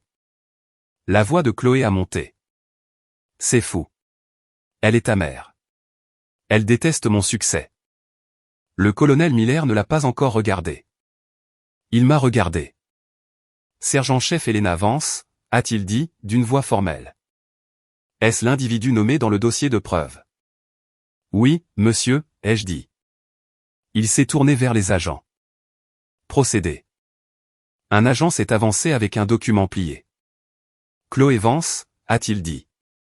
Vous êtes en état d'arrestation pour vol d'identité, fraude financière, vol de propriété militaire et complot en vue de commettre une fraude. Chloé a ri une fois, fort. Incrédule. Vous plaisantez, a-t-elle dit. C'est une farce pour le contenu, n'est-ce pas? Personne n'a ri avec elle. L'agent s'est approché et a tendu la main vers ses poignets. Chloé a reculé. Lâchez-moi. Ma mère s'est interposée. S'il vous plaît, a-t-elle dit. Il doit y avoir un malentendu. C'est juste une fille qui essaie de construire quelque chose. Le colonel Miller a finalement regardé ma mère. Madame, a-t-il dit, votre fille a utilisé de faux titres militaires et des documents frauduleux pour obtenir plus de 100 000 $ de prêt et a mis votre maison en garantie sans autorisation légale. La bouche de mon père s'est légèrement ouverte. Quoi, a-t-il dit? L'un des agents a brandi un autre document. Il s'agit du dépôt de privilèges sur votre propriété, a-t-il dit. Signé sous une procuration falsifiée en faveur de votre fille. Mon père a pris le papier d'une main tremblante. Ma mère a lu par-dessus son épaule. Leurs visages se sont effondrés en temps réel. Chloé l'a vu se produire et a craqué. Tu as dit qu'il ne vérifierait jamais, a-t-elle sifflé à son fiancé. Il a fait un pas en arrière. Chloé, a-t-il dit, tu m'as dit que tout était propre. Elle s'est tournée vers lui. C'est propre, a-t-elle dit. Ils mentent. Il a regardé le colonel, puis les agents, puis les documents. Il n'a pas dit un mot de plus. Il est parti par la porte vers un avenir qui ne l'incluait plus. La respiration de Chloé s'est étranglée. Non, a-t-elle dit. Attendez, revenez. Il ne l'a pas fait. L'un des agents a fait un signe de tête à l'autre. Madame, a-t-il dit à Chloé. Retournez-vous, les mains derrière le dos. Chloé a regardé mes parents. Ils n'ont pas bougé, n'ont pas parlé, ne l'ont pas sauvée, non pas parce qu'ils m'avaient choisi, mais parce qu'il n'y avait plus moyen de la sauver. Chloé s'est retournée lentement. Des menottes ont cliqué. Un son si petit et pourtant plus fort que la musique de la fête qui jouait encore maladroitement en arrière-plan jusqu'à ce que quelqu'un finisse par l'éteindre. Le silence est tombé. Le colonel Miller s'est avancé à nouveau. Si quelqu'un ici a reçu des fonds, des cadeaux ou des avantages financiers de prêts frauduleux liés à cette affaire, je vous suggère de contacter un avocat, a-t-il dit à la pièce. Cet événement fait maintenant partie d'une enquête active. Les invités ont commencé à se diriger vers la porte, ne courant pas, ne criant pas, mais se distançant tranquillement de la contamination. Ma mère s'est assise lourdement sur une chaise. Mon père tenait le document de privilège comme s'il allait exploser. Chloé a tourné la tête vers moi, les poignets liés. Tu as fait ça, a-t-elle dit. Tu as tout gâché. J'ai rencontré ses yeux. Non, ai-je dit, c'est toi qui l'as fait. Un agent l'a guidée vers la porte. Elle a d'abord résisté, puis s'est arrêtée, la fierté se transformant en mode survie. En passant devant moi, elle s'est penchée. Tu crois que tu as gagné, a-t-elle chuchoté. Tu seras toujours la plus ennuyeuse. J'ai regardé ses poignets vides où des bracelets coûteux se trouvaient autrefois. Et tu auras enfin le temps de travailler sur ta marque, ai-je dit. Un public très exclusif. Elle a secoué la tête. La porte s'est refermée derrière eux. Les voitures sont parties à l'extérieur. Les invités ont disparu. La fête s'est terminée non par un toast d'adieu, mais par le bruit des moteurs et des pas pressés. Dans le salon, mes parents sont restés figés. Ma mère m'a regardé. Elena, a-t-elle dit. Pourquoi ne nous as-tu pas dit que tout cela se passait? J'ai regardé les verres de champagne vides, les manteaux éparpillés, les invitations tombées avec le nom de Chloé imprimé en or. Vous m'avez dit de partir, ai-je dit. Alors je l'ai fait. Mon père a dégluti difficilement. Que se passe-t-il maintenant, a-t-il demandé. Je n'ai pas répondu immédiatement. Car pour la première fois depuis mon retour à la maison était assez silencieuse pour entendre la vérité s'installer dans les murs. Et rien dans cette maison ne serait plus jamais pareil. La maison ne semblait pas victorieuse après le départ des agents. Elle semblait vide, comme une scène après le retour du public chez lui et que les lumières sont toujours allumées. Mes parents étaient assis en silence. Les mains de ma mère se tordaient sur ses genoux. Mon père fixait le document de privilège comme s'il était écrit dans une langue qu'il n'avait jamais apprise. J'ai enlevé ma veste d'uniforme et l'ai posée sur le dossier d'une chaise. L'espace vide sur ma poitrine où le métal aurait dû se trouver semblait plus léger qu'avant, pas plus lourd. Personne n'a parlé pendant longtemps. Finalement, mon père s'est raclé la gorge. Elena, a-t-il dit, nous ne savions rien des prêts, de la maison, de tout cela. Je l'ai regardé. Vous ne saviez pas parce que vous n'avez pas demandé, ai-je dit. La voix de ma mère a tremblé. Elle nous a dit que les documents étaient pour les impôts des entreprises, pour les investisseurs. Nous lui avons fait confiance. J'ai hoché la tête une fois et, quand je suis rentré à la maison en uniforme, ai-je dit, vous m'avez dit de ne pas la contrarier. Ma mère a fermé les yeux. Les épaules de mon père se sont affaissées. Le silence cette fois n'était pas de l'évitement. C'était la compréhension qui arrivait en retard et avec des intérêts. Mon père s'est frotté le front. Que nous arrive-t-il maintenant, a-t-il demandé. Je lui ai dit la vérité. Les enquêteurs fédéraux examineront les prêts. Si la maison a été mise en garantie frauduleusement, le privilège sera contesté. Ce ne sera pas rapide, mais vous ne perdrez pas la maison à cause de ces crimes. Ma mère a expiré en tremblant. Et Chloé, a-t-elle demandé. Elle aura un avocat, ai-je dit. Elle répondra devant le tribunal, pas devant nous. La lèvre de ma mère a tremblé. Elle est toujours notre fille. Je n'ai pas discuté. Je n'ai pas réconforté. J'ai juste dit, j'étais aussi votre fille. Ma mère m'a alors regardé. Vraiment regardé. Pas la solutionneuse de problèmes. Pas la silencieuse. Pas celle qui pouvait tout gérer. Juste son enfant debout devant elle dans une maison qui n'avait jamais demandé ce dont elle avait besoin. Ma mère a chuchoté, je suis désolé. Mon père a hoché la tête lentement. Moi aussi, a-t-il dit. J'ai accepté les mots. Non comme une guérison, non comme un pardon, juste comme une reconnaissance. J'ai ramassé la boîte métallique en bois vide sur la table basse. Je reviendrai demain pour récupérer mes affaires restantes, ai-je dit. Après ça, je ne resterai pas ici. Mon père a ouvert la bouche pour protester, puis l'a refermée. Il savait qu'il n'avait plus de poids. Je me suis dirigé vers la porte. Ma mère m'a suivi. Elena, a-t-elle dit, où iras-tu? J'ai marqué une pause, la main sur la poignée. J'irai bien, ai-je dit. Je vais toujours bien. Cette fois, je l'ai dit pour moi, pas pour eux. Dehors, l'air nocturne était propre, honnête, pas parfumé, pas mis en scène, juste réel. Je suis retourné à la maison de Marcus. Il a ouvert la porte sans poser de questions, a vu mon visage, a hoché la tête une fois. Café, a-t-il demandé. Oui, ai-je dit. Nous nous sommes assis à sa table de cuisine. J'ai glissé la boîte métallique vide vers lui. J'ai besoin de les récupérer, ai-je dit. Pas pour moi, pour le dossier. Il a hoché la tête. La récupération des preuves s'en chargera.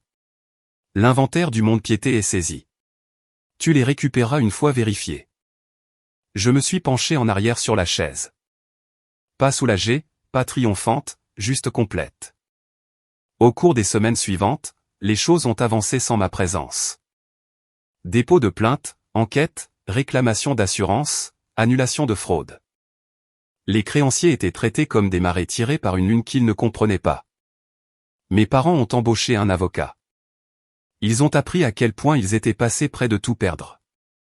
Ils ont appris que l'amour sans limite n'est qu'une négligence sous un meilleur déguisement. La marque de Chloé a disparu du jour au lendemain. Site web fermé, médias sociaux verrouillés, sponsors disparus, fiançailles annulées, vols annulés. Pas de scène de vengeance dramatique, pas de vidéo de confession virale. Juste le lent et inévitable processus de la reddition de comptes. 3 mois plus tard, j'ai reçu un appel de l'enquêteur fédéral. Vos médailles ont été récupérées, a-t-il dit. Elles sont prêtes à être retirées. J'ai conduit jusqu'au centre de preuves, signé des formulaires, présenté ma carte d'identité, attendu. Une employée est revenue portant ma boîte en bois, maintenant lourde à nouveau. À l'intérieur se trouvait ma bronze star, ma purpelate, mes rubans, mes citations, pas des trophées, pas des décorations. La preuve que ma vie avait un sens même lorsque ma famille ne le voyait pas. Je n'ai pas pleuré. Je ne les ai pas embrassés. J'ai juste fermé la boîte doucement et je suis sorti. 2 semaines après, j'ai enregistré une organisation à but non lucratif. Non, The Standfast Project. Objectif, soutien aux vétérans déplacés ou financièrement exploités par des membres de leur famille. Logement d'urgence, consultation juridique, service de protection d'identité, soutien par les pairs. Marcus a construit le site web. Un juge à la retraite pour lequel j'avais assuré la sécurité est devenu notre conseiller juridique. Les dons sont arrivés tranquillement. Les vétérans ont aidé les vétérans. Pas de branding, pas de campagne d'influenceurs, juste du travail. Je ne suis pas retourné chez mes parents. Nous nous parlions occasionnellement, de courts appels, une distance polie. Ils ont rendu visite à Chloé en détention pendant que son dossier avançait dans le système. Ils ne m'ont pas demandé de lui rendre visite. Je n'ai pas proposé. Un dimanche après-midi, j'étais assise dans mon petit appartement loué. Café sur la table, boîte métallique sur l'étagère, ordinateur portable ouvert sur le tableau de bord de l'organisation à but non lucratif, montrant un autre vétéran logé en toute sécurité. Pas de manoir, pas de sol en marbre, pas de lumière d'ambiance, juste la paix. J'ai réalisé quelque chose de simple. La famille n'est pas le sang. La famille est celle qui ne vend pas votre honneur pour des vacances. Et parfois, la chose la plus forte qu'un soldat puisse faire n'est pas de survivre à un champ de bataille. C'est de s'éloigner d'une maison qui n'a jamais connu sa valeur. Alors, laissez-moi vous poser une question. Si quelqu'un que vous aimiez franchissait une ligne qui vous coûtait votre dignité, votre sécurité ou votre avenir, vous battriez-vous pour les réparer, ou choisiriez-vous plutôt de vous sauver? Partagez vos réflexions dans les commentaires et abonnez-vous si vous voulez plus d'histoires où la justice n'est pas bruyante mais inévitable. J'avais l'habitude de croire que la famille signifiait une loyauté illimitée, pas une loyauté avec des conditions, pas une loyauté avec des contrats, juste une allégeance aveugle, automatique et permanente. Si quelqu'un m'avait demandé il y a un an ce que je ferais pour ma famille, j'aurais dit n'importe quoi sans hésitation. Je pensais que cela me rendait honorable, forte, fiable. Il s'avère que cela me rendait juste commode. Je n'ai pas perdu mes médailles parce que ma sœur était intelligente. Je les ai perdues parce que personne dans cette maison ne croyait qu'elle devrait jamais entendre le mot « non ». Certaines familles n'élèvent pas un enfant doré. Elles élèvent un expert en démolition et leur donnent les clés. Avec le recul, les signes n'ont jamais été subtils. Chloé a cassé quelque chose que l'on m'a dit de comprendre. Chloé a franchi une ligne que l'on m'a dit de ne pas laisser dégénérer. Chloé avait besoin d'argent, d'espace, d'attention, de sympathie. La réponse était toujours oui. Et si j'hésitais, on me rappelait que j'étais la forte. La force est devenue ma description de poste. Et le manque de limite de Chloé est devenu son modèle économique. Voici la vérité que j'ai apprise à mes dépens. L'amour sans limite n'est pas de l'amour. C'est une permission. Permission de prendre. Permission d'excuser. Permission de répéter le même mal avec un meilleur éclairage et des excuses plus gentilles. Beaucoup de gens grandissent dans des familles comme celle-ci. Une personne est toujours pardonnée en premier. On s'attend toujours à ce qu'une autre absorbe les dégâts. Si vous écoutez cela et pensez que cela vous semble familier, vous n'êtes pas seul. Il y a des signes avant-coureurs que la plupart des gens ignorent pendant des années. Un membre de la famille traverse toujours quelque chose, quelle que soit l'ampleur des dégâts qu'il cause. Quand il se trompe, la conversation porte sur son stress, ses rêves, son potentiel, jamais sur les conséquences. On dit toujours à un autre membre de la famille d'être mature, d'être patient ou de ne pas en faire toute une histoire. L'argent, l'espace, le temps et l'énergie émotionnelle sont traités comme des biens partagés, mais la responsabilité est privée. Si vous avez déjà entendu la phrase « c'est comme ça qu'ils sont », après avoir été blessé, trompé ou exploité, ce n'est pas de l'amour. C'est un entraînement. Je ne l'ai pas vu clairement jusqu'à la nuit où l'on m'a tendu un sac poubelle avec mes vêtements et où l'on m'a dit de partir. Non pas parce que j'avais fait quelque chose de mal, mais parce que j'avais perturbé le confort de Chloé. C'est là que j'ai réalisé que dans cette maison, la paix n'était pas construite sur le respect. Elle était construite sur mon silence. Et le silence n'est pas la paix. C'est un travail impayé. Certaines personnes pensent que fixer des limites dans la famille est cruel, irrespectueux, ingrat. Surtout dans les cultures où la loyauté familiale est traitée comme une loi sacrée. Mais les limites ne sont pas une punition. Les limites sont une structure. Un enfant sans limite devient un adulte qui croit que les conséquences sont pour les autres. Une famille sans limite devient un terrain de jeu pour la personne la plus égoïste de la pièce.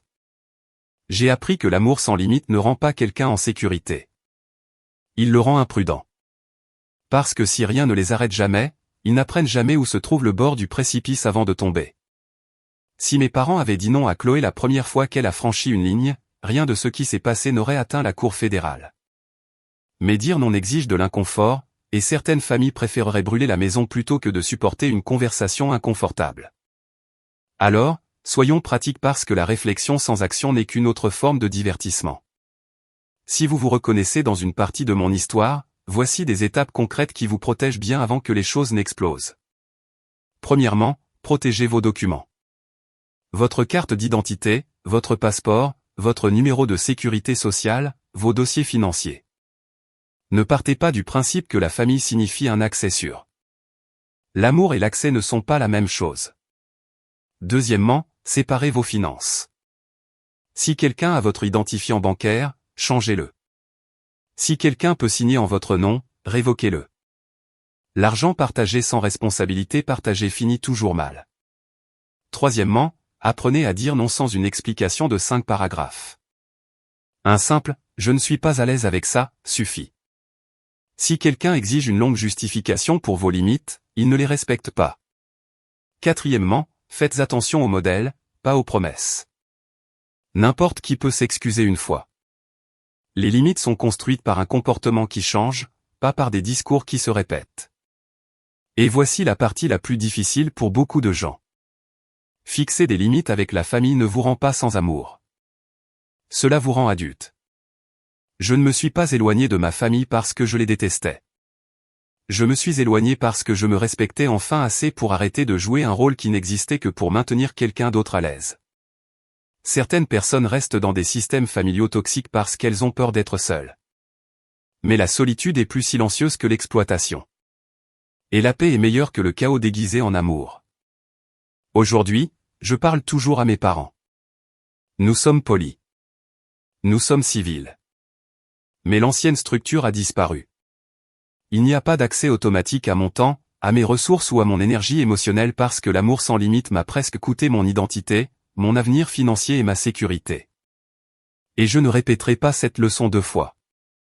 S'il y a une chose que j'espère que vous retiendrez de mon histoire, c'est ceci. Vous ne devez pas un accès illimité à qui que ce soit, même aux personnes qui partagent votre nom de famille. Le respect n'est pas une récompense. C'est une exigence. Et parfois, la chose la plus courageuse que vous ferez jamais est de dire « ça s'arrête avec moi ». Alors, je vous laisserai avec une question. Si fixer des limites dans votre famille signifiait que quelqu'un vous traitait d'égoïste, de dramatique ou d'ingrat, mais que cela signifiait aussi protéger votre paix, votre avenir et votre dignité, le feriez-vous quand même? Les gens m'appelaient forte. Non pas parce que je portais des choses lourdes. Non pas parce que je dirigeais des équipes dans des situations difficiles. Non pas parce que je portais un uniforme. Ils m'appelaient forte parce que je ne me plaignais pas. Je ne discutais pas. Je n'exigeais pas d'attention. Je ne m'effondrais pas quand les choses étaient injustes. Et pendant longtemps, j'ai pensé que c'était un compliment. Maintenant, je comprends que c'était une étiquette pratique. Parce que lorsqu'une famille trouve quelqu'un qui peut absorber la pression sans se briser, elle commence à empiler du poids sur cette personne. Discrètement, progressivement, jusqu'à ce que le fort devienne l'amortisseur pour le mauvais comportement de tous les autres. J'étais celle qui s'adaptait, celle qui pardonnait, celle qui comprenait, celle qui se rendait plus petite, pour que quelqu'un d'autre puisse se sentir plus grand. Ce n'était pas de la force. C'était une lente auto-effacement. Certains d'entre vous qui écoutent savent exactement ce que je veux dire. Vous avez grandi en vous faisant dire que vous étiez mature pour votre âge, responsable, facile, peu exigeant, l'enfant qui ne causait pas de problème. Le frère ou la sœur qui n'avait pas besoin de grand-chose semble positif en surface, mais en dessous, cela signifie souvent une chose. Personne n'a appris à prendre soin de vous parce que vous avez appris à prendre soin de tout le monde. J'ai été déployé dans des endroits dangereux, mais le champ de bataille le plus épuisant sur lequel j'ai jamais mis les pieds était mon propre salon parce que là, je devais gagner le droit d'exister paisiblement. Je devais gagner un respect qui ne m'était jamais vraiment offert. Je devais ravaler une colère qui aurait dû être écoutée. Je devais porter une blessure qui n'était pas la mienne. Et quand j'ai finalement parlé, on m'a traité de dramatique. Quand j'ai demandé des comptes, on m'a dit que je gâchais l'ambiance. Quand j'ai signalé une faute, on m'a dit que je blessais la famille. C'est un schéma sur lequel de nombreuses familles fonctionnent. La personne qui cause le tort est protégée. La personne qui nomme le tort est blâmée. Et voici la partie la plus difficile. Endurer les abus n'est pas de la force. C'est un mode de survie. La vraie force, c'est de reconnaître quand le mode de survie est devenu toute votre personnalité et de décider que votre vie mérite plus que de simplement faire face. Je ne suis pas devenue forte le jour où je suis partie avec un sac poubelle sur le siège arrière. Je suis devenue forte le jour où j'ai réalisé que je n'avais pas à gagner mon droit à être traité avec un respect élémentaire. Ce changement modifie tout parce qu'une fois que vous le voyez, vous ne pouvez plus l'oublier. Vous commencez à remarquer des choses. Combien de fois vous vous excusez alors que vous n'avez rien fait de mal? Combien de fois vous justifiez le comportement de quelqu'un d'autre? Combien de fois vous dites que ça va alors que ce n'est clairement pas le cas? Combien de fois vous minimisez vos propres besoins pour que personne ne se sente mal à l'aise? Si cela vous semble familier, je veux dire ceci clairement. Vous n'êtes pas fort parce que vous endurez de mauvais traitements. Vous êtes fort parce que vous avez la capacité d'arrêter. Et arrêter ne semble pas toujours dramatique. Parfois, cela ressemble à de petites décisions silencieuses.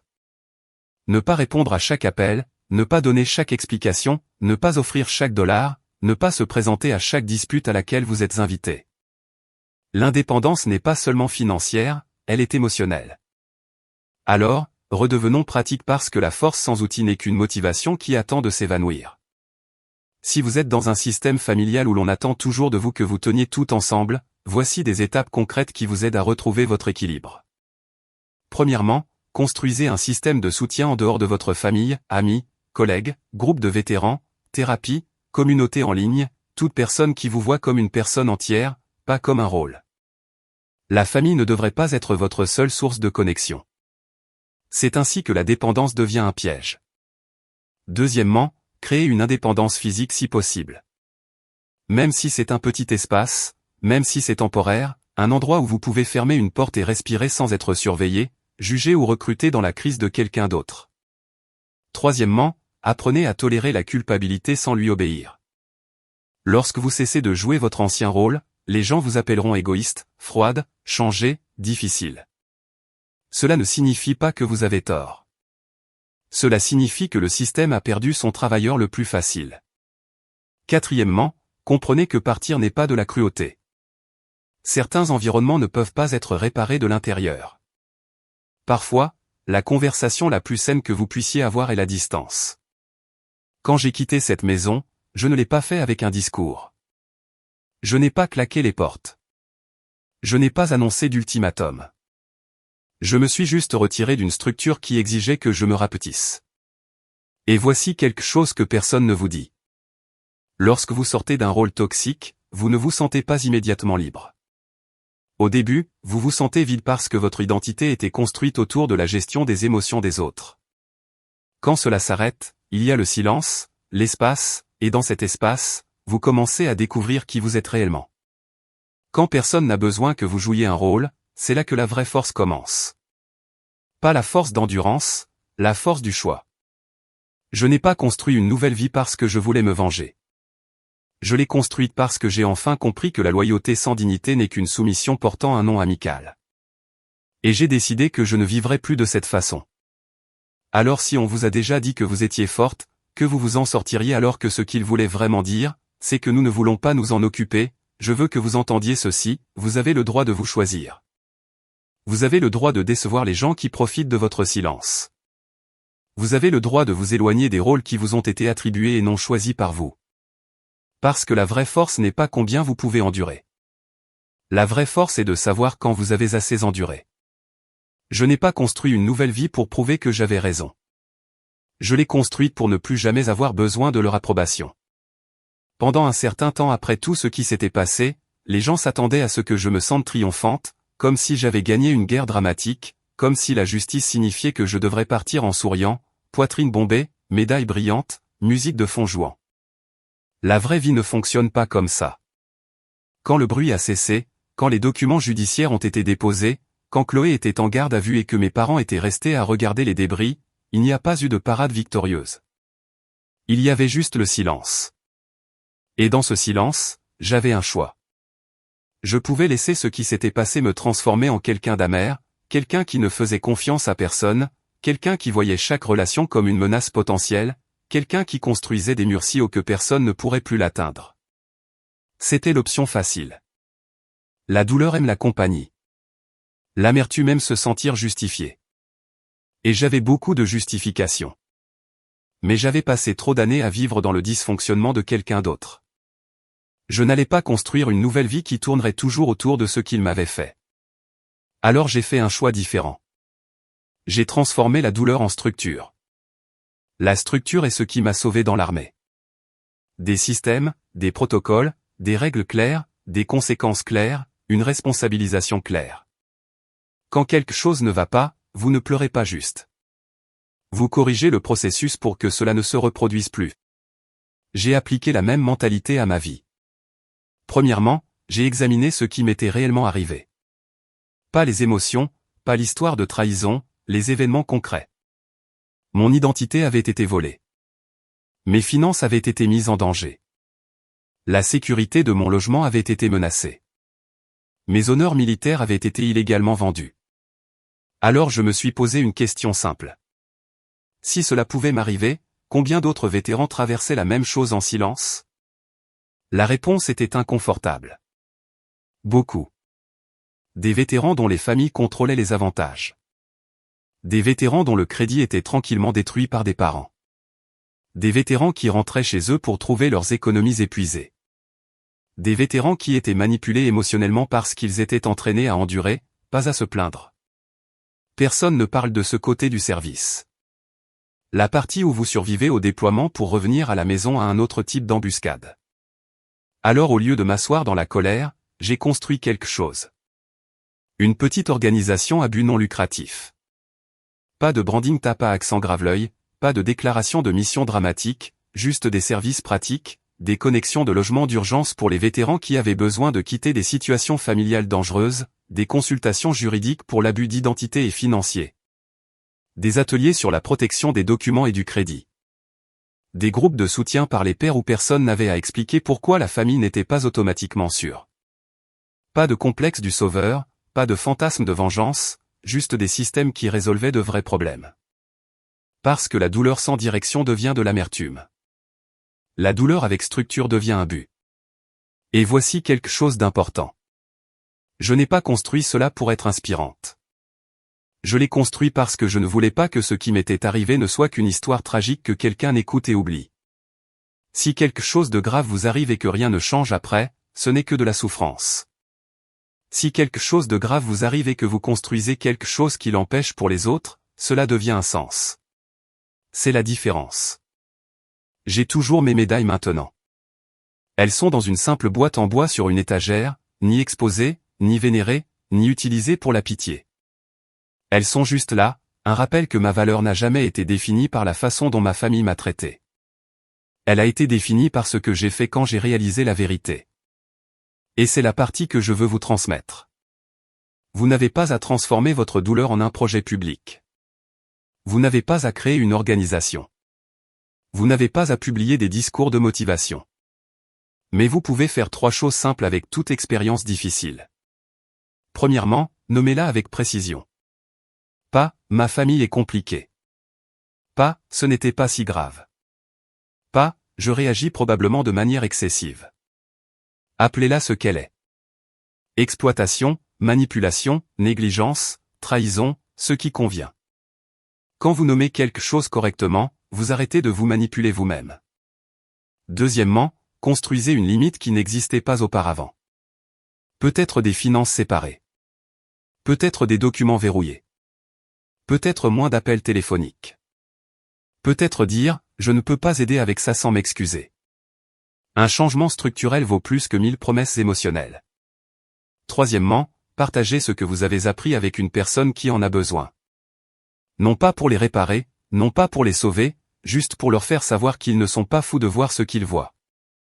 C'est ainsi que commencent les révolutions silencieuses. Non pas avec des explosions, mais avec quelqu'un qui dit « cela m'est arrivé aussi » et qui réalise qu'il n'est pas seul. Je n'ai pas choisi la famille dans laquelle je suis né, mais j'ai choisi la vie que j'ai construite après eux. J'ai choisi la paix plutôt que le chaos, la structure plutôt que le drame, la responsabilité plutôt que la loyauté aveugle, le respect de soi plutôt que l'endurance forcée. Et je ne suis pas spécial pour avoir fait cela. Tout le monde peut si l'on décide que son histoire ne se termine pas là où quelqu'un d'autre l'a brisée.